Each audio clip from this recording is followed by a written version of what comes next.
がニッコニコにあなたのハートニコニコに笑顔届ける矢沢ニコニコ FBI open up!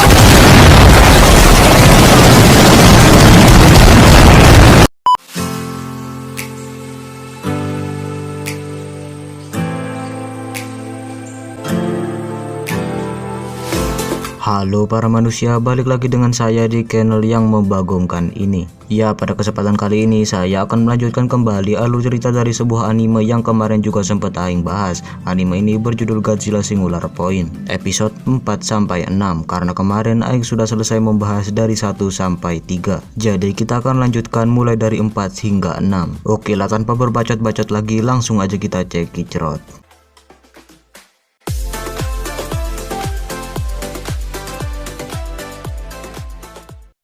Setelah kemarin kita diperlihatkan ada beberapa tentara Jepang yang berusaha menghindari serangan dari seekor makhluk misterius. Di sisi yang lain ada 2 ekor nelayan yang tengah mencari nafkah. Namun mereka dikejutkan dengan kedalaman air laut yang tiba-tiba menyurut, dan ternyata ada beberapa makhluk raksasa lain yang menyerang mereka berdua. Sedangkan di sisi yang lain para tim SDF pun mulai mengevakuasi bangkai-bangkai radon di sebuah pantai. Hal tersebut telah diberitakan dan didengar oleh Shion dan Hubble, dan mereka berdua pun kembali bertanya-tanya soal lagu Apal Upala yang mereka anggap adalah lagu yang membawa para makhluk-makhluk tersebut. Lantas mereka pun menghubungi Chisato yang berada di Misakyoku. Yun tahu bahwa Misakyoku lah yang telah menyebarkan lagu tersebut. Namun Chisato berkata bahwa lagu tersebut adalah sebuah kesalahan dari sebuah alarm rusak yang menyebabkan lagunya menjadi konslet. Alhasil alat pemancar gelombang elektromagnetik yang berada di gedung mereka pun tiba-tiba menjadi memancarkan lagu tersebut. Sedangkan di sisi yang lain, Sim yang tengah menuju ke Dubai, India mengecek kembali chatnya dengan Yun. Dan singkat cerita mereka pun sampai di Dubai, India.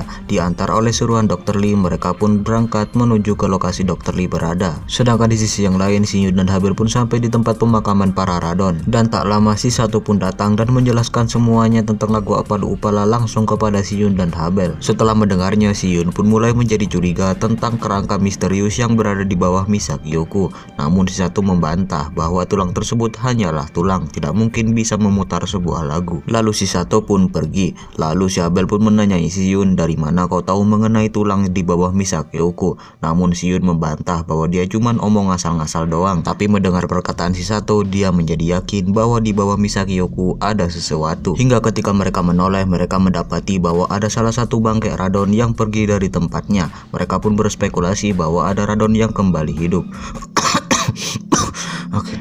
Dan singkat cerita mereka berdua pun mengejarnya. Lalu kita dibawa kembali ke episode 1 ketika Chisato dan Yamamoto tengah mengecek di ruangan bawah tanah Misakyoku tengah memandangi tulang belulang Godzilla. Terlihat di sini bahwa Yamamoto seperti tengah melakukan sesuatu kepada tulang tersebut. Sedangkan di Dubai ada sebuah organisasi bernama Shiva yang tengah menyelenggarakan sebuah rapat dan pembahasan mengenai benda material baru bumi bernama Archetype. Dan di sini kita diperkenalkan dengan seekor ciwi-ciwi bernama Dr. Lee. Dialah dokter yang selama ini telah meneliti Archetype, dan dia pun melakukan sebuah eksperimen kepada Archetype, di mana ia menyusun Archetype menjadi 4 bagian, dan ia melakukan pembiasan cahaya kepada Archetype. Tapi yang aneh di sini, Archetype ternyata bukan hanya mampu membiaskan cahaya, dia juga mampu menahan dan mengurung cahaya. Lama-kelamaan energi cahaya tersebut semakin membesar dan boom, meledak. Hal tersebut amat sangat tidak bisa diterima oleh akal sehat. Gimana ceritanya ada cahaya yang terperangkap di sebuah benda? Ini semua masih menjadi misteri. Namun tiba-tiba si Mei pun berdiri dan memberikan komentarnya. Ia berspekulasi bahwa Archetype adalah benda yang mampu membawa sesuatu dari masa depan ke masa lalu atau sebaliknya. Tapi setelah sadar dia jadi malu sendiri. Sedangkan di markas Shiva ada seekor manusia ganteng bernama Bibi. Dia adalah salah satu pekerja Shiva dan ia ditugaskan untuk mengecek ruangan bawah tanah yang katanya ada sesuatu. Singkat cerita gerbang pun dibuka dan tim Bibi pun segera menuruni anak tangga. Sedangkan di sisi yang lain, Shion dan Habel akhirnya menemukan sebuah jejak kaki misterius. Entah jejak kaki apa, tapi yang pasti ini bukanlah jejak kaki dari radon. Dan mereka menemukan bahwa bangkai radon tersebut kini sudah menjadi bangkai. Tunggu, bangkai jadi bangkai. adalah. Sedangkan di Dubai, India, rapat pun sudah selesai. Si Dr. Lee pun akhirnya mengobrol dengan si Mei dan ia memperkenalkan rekan kerjanya yang bernama Steven. Lalu mereka berdua pun saling berkenalan. Lalu Steven pun memberikan kabar kepada Dr. Lee bahwa Tilda, pemimpin Shiva, telah mengerahkan grup pencari untuk menelusuri ruangan bawah tanah di Shiva. Lantas Dr. Lee pun pergi untuk mengecek Shiva. Tapi sebelum itu si Dr. Lee memberikan tugas kepada Mei untuk segera menerangkan lebih detail mengenai arketip yang sempat si Mei katakan tadi saat rapat. Sedangkan di sisi yang lain, si Yun dan Habel masih terus menelusuri mengenai jejak misterius yang mereka temukan. Hingga mereka bertemu dengan seekor manusia bernama Kai. Dia adalah seekor jurnalis yang juga ikut untuk mencari jejak misterius. Singkat cerita, mereka pun lanjut untuk mencari. Sedangkan di apartemen si Mei di Dubai, India, si Mei masih memikirkan soal teorinya tentang arketip. Takutnya salah sebut, ia pun akhirnya bertanya kepada si Yun mengenai arketip. Dan di sini si Yun pun berspekulasi bahwa arketip merupakan molekul baru bumi yang sebenarnya bukan berasal dari bumi, ini berasal dari dimensi yang lain. Terlihat dari ketidakmasukakalannya arketip yang mampu menahan cahaya. Kan secara harfiah cahaya itu bersifat tidak bisa terperangkap. Ya kalau cahayanya ada yang ada, tapi kalau dimatiin ya udah mati. Tapi arketip walaupun cahayanya sudah dimatiin, arketip masih mampu memunculkan dan membiaskan cahaya tersebut. Jadi arketip itu kayak mengulang kembali waktu ketika cahayanya masih ada di dalam arketip. Jadi ya begitulah. Aduh, bagaimana ya cara membahasakannya ya. Jadi adalah. Sedangkan di sisi yang lain ada tentara SDF yang tengah berkeliling hingga mereka mendapati ada sebuah truk yang terbalik di tengah jalan. Singkat cerita, mereka semua pun mengeceknya hingga salah satu dari mereka pun menemukan sang pengemudi dan penumpang. Begitu pula makhluk yang melakukan ini semua.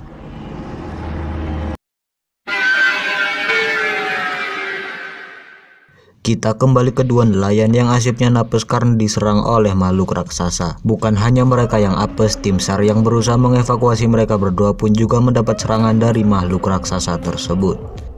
Sedangkan di sisi yang lain, Kai, Yun dan Habel yang masih penasaran dan berusaha mengikuti jejak misterius akhirnya menemukan makhluk tersebut. Tanpa basa-basi, si Yun pun langsung mengejar makhluk tersebut. Sedangkan di sisi yang lain, si Mei tengah menjelaskan mengenai teorinya tentang arketip kepada Dr. Lee sesuai dengan pembicaraannya dengan Yun kemarin. Namun si Dr. Lee malah berkomentar bahwa dia sebenarnya sudah mengetahui ini semua. Ia menyebutnya sebagai kaskade Ashihara. Tapi tidak semuanya sudah terpecahkan. Masih ada beberapa yang masih menjadi misteri, dan si Dr. Lee pun meminta si Mei untuk memecahkannya dengan melihat beberapa jurnal dan dokumen yang dibuat Ashihara di perpustakaan. Kembali ke BBR Friend, singkat cerita mereka semua pun sampai di ruangan paling bawah Shiva, namun mereka tidak menemukan apa-apa.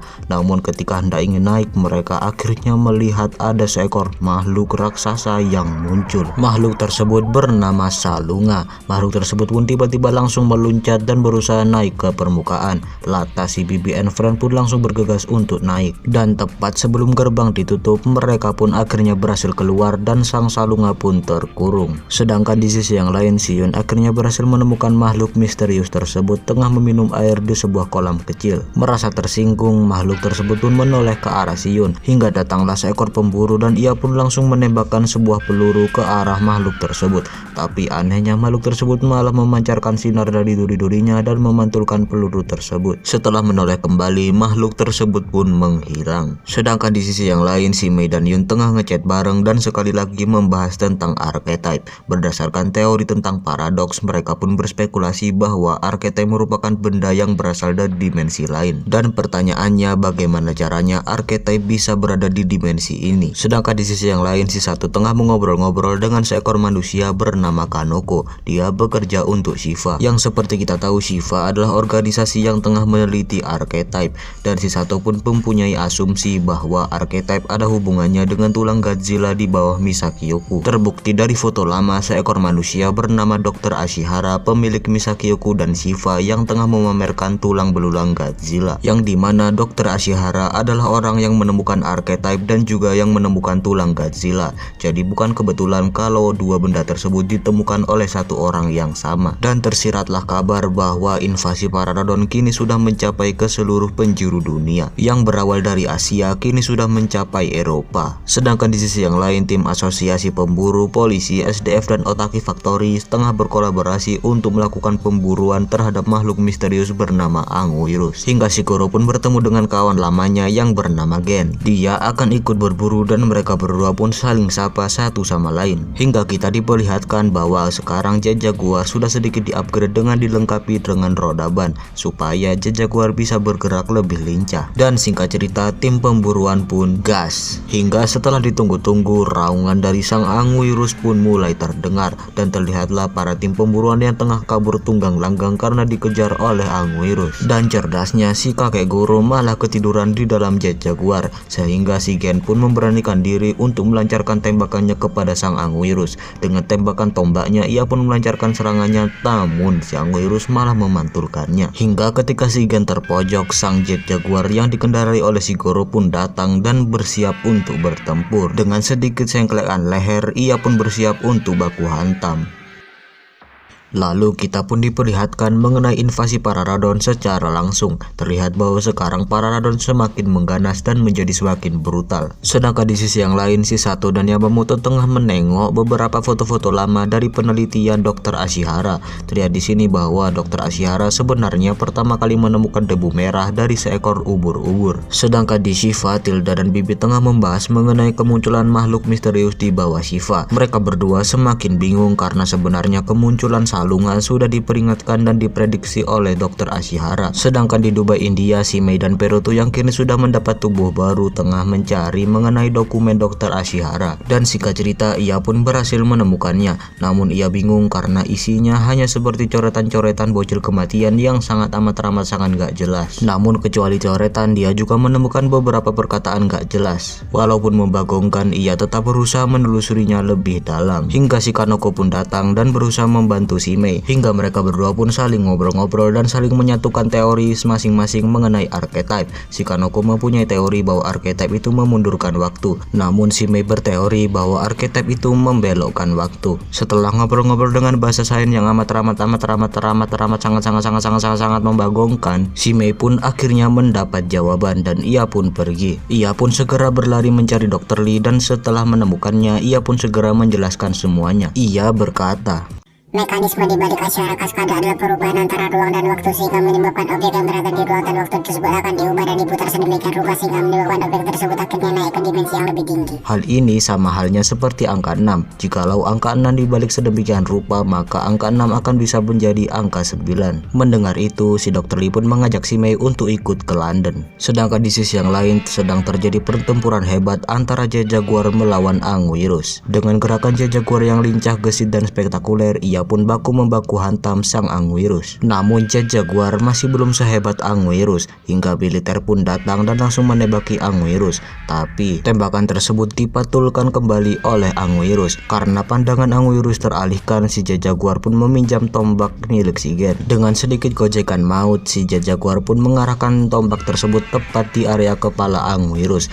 dan di waktu yang tepat ia pun menembakkannya sehingga membuat Anguirus terpental dan modar. Tapi tak berlangsung lama, sang Anguirus pun kembali sadar. Rupanya dia tidak mati, dia hanya pingsan doang. Lantas setelah bangun, ia pun langsung memporak-porandakan semuanya. Keadaan menjadi sulit karena Jet Jaguar sedang mengalami kerusakan, tapi si Goro tetap memaksakan dirinya untuk melawan. Dan alhasil Jet Jaguar pun halus kehilangan kepalanya dan si Goro pun harus pingsan karena ketabrak pohon dengan keras. Si Yun pun segera membluetooth asisten HP-nya untuk mengontrol Jet Jaguar. Berhasil sih, tapi tanpa kepala si Jet Jaguar pun tidak bisa melihat. Tapi si Yun pun memberanikan diri untuk menjadi mata Jet Jaguar. Dengan sedikit aba-aba dan gocekan, Jet Jaguar pun akhirnya sampai di area kepala Anguirus, dan di waktu yang tepat si Jet Jaguar pun meledukkan tombak tersebut dan headshot. Sang Anguirus pun mampus beneran. Namun karena efek ledakan yang amat sangat luar biasa, si Yun pun pingsan. Sedangkan di sisi yang lain, di lautan lepas, para militer pun tengah menghabisi makhluk-makhluk misterius seperti naga laut raksasa yang diberi nama Manda. Mereka berhasil menyingkirkan beberapa Manda, namun Manda-Manda yang lain berhasil menerobos. Tapi ada satu objek misterius yang tiba-tiba berenang dengan amat sangat cepat dan muncullah